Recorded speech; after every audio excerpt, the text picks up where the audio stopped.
Okay, once again here at the McClelland residence, and we have just made it successfully up to the second story elevation, which I have labeled as UE, upper elevation. And as we even come up the roof, we are looking at a shingle laying right here loose in the valley that has came off from somewhere, probably right here. We have a wind damaged piece of laminate to the shingle here in the valley.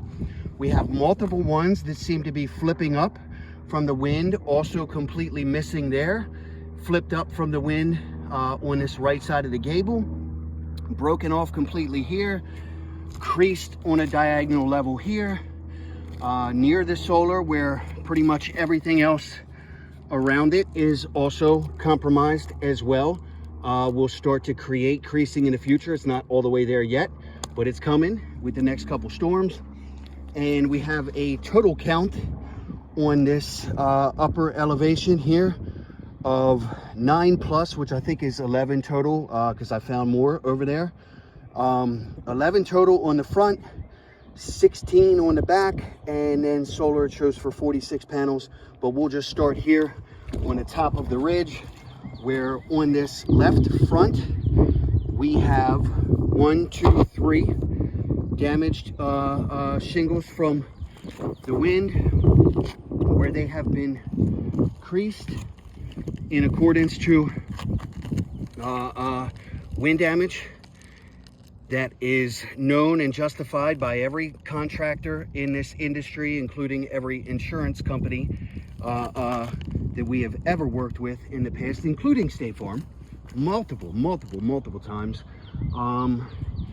Where then as we go across the back, you can see this one is flapping in the frickin' wind. That's about to blow off. Same with one over here, and multiple ones that have, been affected, where this one's completely blown off.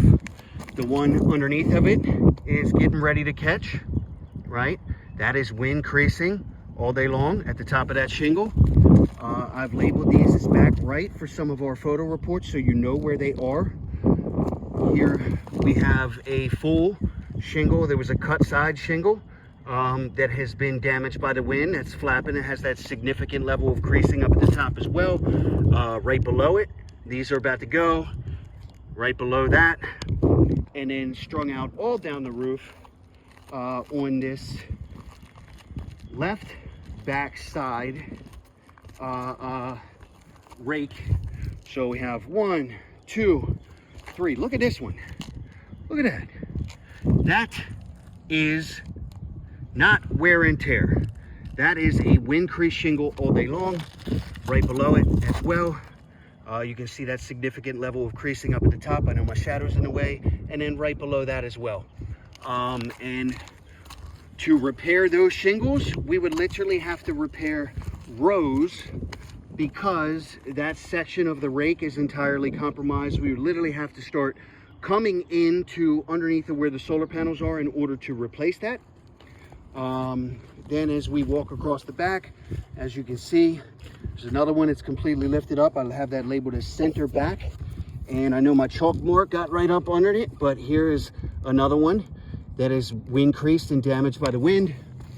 Then we go across the left back. I guess it's left because I was on the back side. But it is the right side of the home.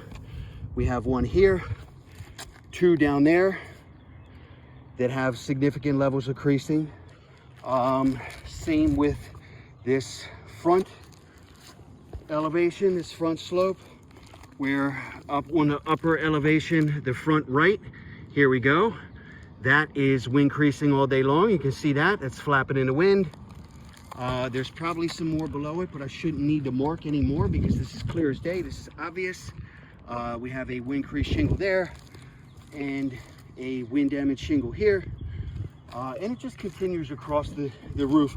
The only portion that does not have any clear signs of damage is this portion here. But in order to replace and repair any of this, we got to tie into the valley metal that builds into this second part of the gable. And what is it, 1.5 square? I mean, that's more like a shed's amount of shingles. let's get this homeowner taken care of properly, back to pre-storm conditions.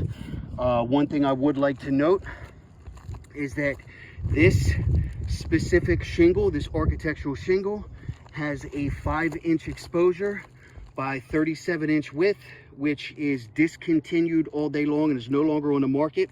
And there is no way to tie into it because you cannot cut a shingle that has a 6-inch exposure by 39-inch width in order to fit in these sections, because that's not the proper way to do construction. It is against manufacturer guidelines, and it is against building code and ordinance. It's against the law to do things like that for a homeowner, especially when the shingle is no longer made or manufactured. We can't tie into it. You cannot cut a shingle to make it fit to a certain section. Not only are we losing significant parts of the shingle that make its composite structure in order to protect the roof, but we're also losing nailable sections to that shingle in order to cut it. And cutting one of those shingles, you'd have to cut through, you know, laminate teeth, because they're about a full inch to an inch and a half more exposure, and you're just going to ruin that shingle that you have cut to try to make it fit.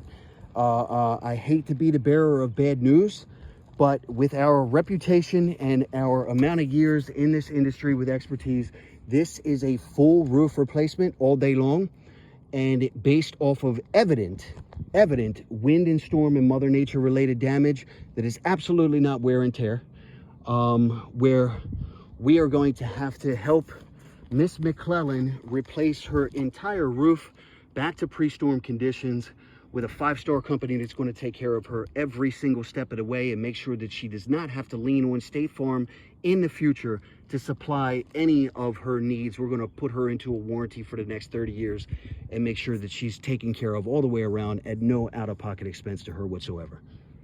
Thank you. Once again, my name is Michael Ash. I'm with Panda Exteriors. There's my truck right there.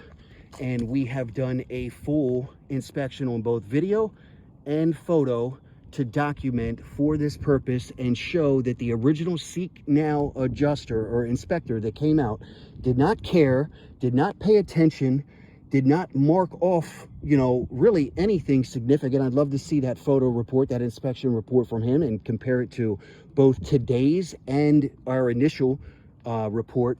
But that the adjuster on file has made kind of a poor call. I'm not going to call it out in any other way, but it is a misguided call based off of I don't know what.